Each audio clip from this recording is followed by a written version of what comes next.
It seems impossible to me that the Armenians were not conscious agents of the Russian government. We can't prove it, of course. We don't have a sheet of paper that says, "We will be your boys." But we do have very telling statements, besides what they actually did in the war. For instance, the fact that the Russian government gave the Armenian rebels the equivalent of $15 million today, just before the war, in order to buy guns. We do know that the attacks of the rebels in places I've told you about, like Sivas and Sarai, where you couldn't possibly expect any other reason for an attack, we know that those can only have benefited the Russians, which is the really important point. It doesn't really make any difference to the Ottomans whether the Armenians are accidentally helping the Russians, whether the Armenians are accidentally killing hundreds of thousands of Muslims.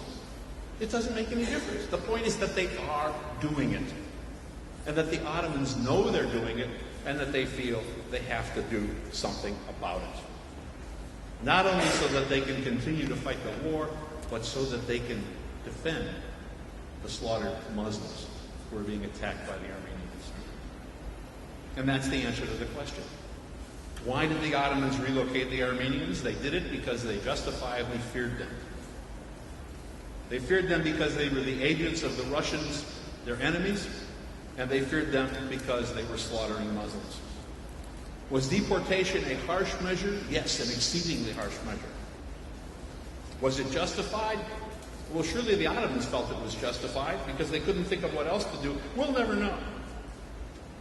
We'll never know whether it was justified or not, what would have happened if it hadn't taken place. But it is definitely true that lives were lost, Armenian lives were lost because of the deportation. Ultimately, were more lives lost, or more lives, I should say, saved because of what happened, because of the deportation? We won't know that either. But it does seem certain, and we do know for certain, that relocation was seen as a justified act in wartime by the Ottomans. And we do know for sure that the intention was not to kill all the Armenians. We do know for sure that it wasn't in any sense a genocide, but what the Ottomans believed was a justifiable military action. If we need proof that it wasn't a genocide, we can look once again at what really happened in the relocation. We can see that the mortality of the Armenians in that big blue area that goes to the south, which is what they call the Armenian genocide deportations, that in that area, where more than 400,000 Armenians were indeed relocated, we find that 20% of them were dead. We find that 20% of them died. Well, this is horrible. This is horrible. I very much doubt if it's genocide, but it's horrible. But then we have to compare that to the death rate of the Armenians who were in the war zone and who retreated in the far right up here.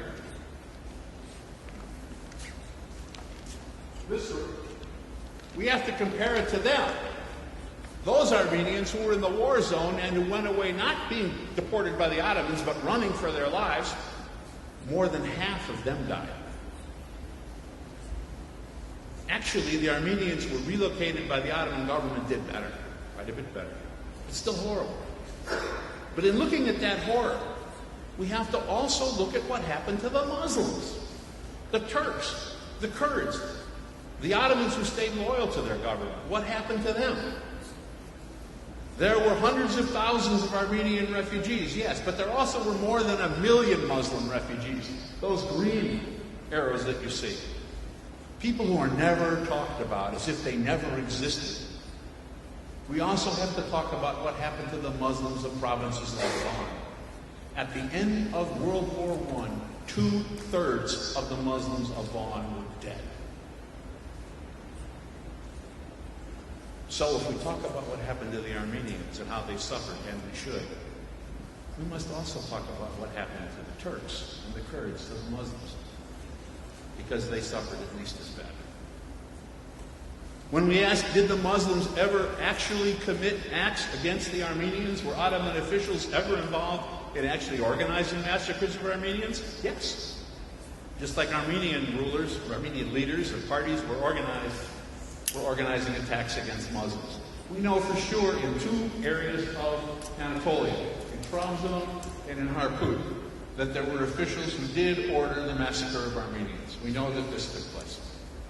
Just like we know there were the massacres of Muslims as well.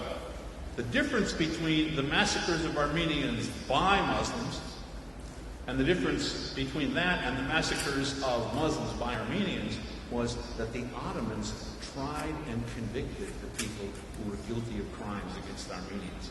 At least they tried to as well as they could. The numbers that you see there are the numbers of Ottoman officials and others who were tried and convicted of crimes against Armenians during the time of the First World War. Many of them were hung, including one Ottoman governor, for crimes against Armenians. How many Armenians do you think were tried for crimes against Muslims? None. This is an indication that there could not have been genocide. Can you imagine Hitler trying members of the SS for what they did to the Jews? It didn't happen. But in wartime, people do evil things, and evil men come to the forefront on all sides. And the Ottomans recognized this, and they did what they could to stop it. The relocation also shows us other things that indicate that there could not possibly have been a genocide.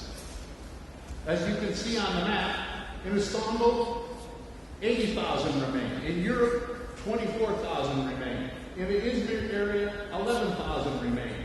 In the area where supposedly all the Armenians were relocated, 43,000. These are all Armenians who remained and were never moved anywhere, who were never attacked, never hurt, who were never massacred, and surely were never the victims of genocide. The Armenians of the Ottoman capital lived out the war in peace and security. Once again, does this sound like genocide? Can you imagine Hitler saying, well, I'm going to kill some Jews, but the Jews of Berlin are just fine? This is an absurdity. The Ottomans did not attack, did not hurt, did not even relocate these Armenians because they were not a threat. And because they weren't a threat, they did not take military action. If nothing else, this should indicate to you that there could not possibly have been a genocide. From what we've seen then, I hope you'll understand that the Ottomans were correct in fearing Armenian rebellion. They feared that those who had been traitors against their government and helped their enemies in one place would do it in another place, and they wanted to move them out of those places. They feared that, and they believed they were justified in taking an action to defend against it. Was it the right action? We'll probably never know. It definitely had its problems. In the middle of wartime, the Ottomans did not act perfectly towards Armenians, and as they say, there were places where Armenians really were massacred. Even though the Ottomans tried to do something about it, tried to try the criminals, tried to protect the Armenians, nevertheless the Armenians suffered terribly. We'll never know. We'll never know whether they saved more lives than they cost. But one thing we do know for sure, and that there was no genocide.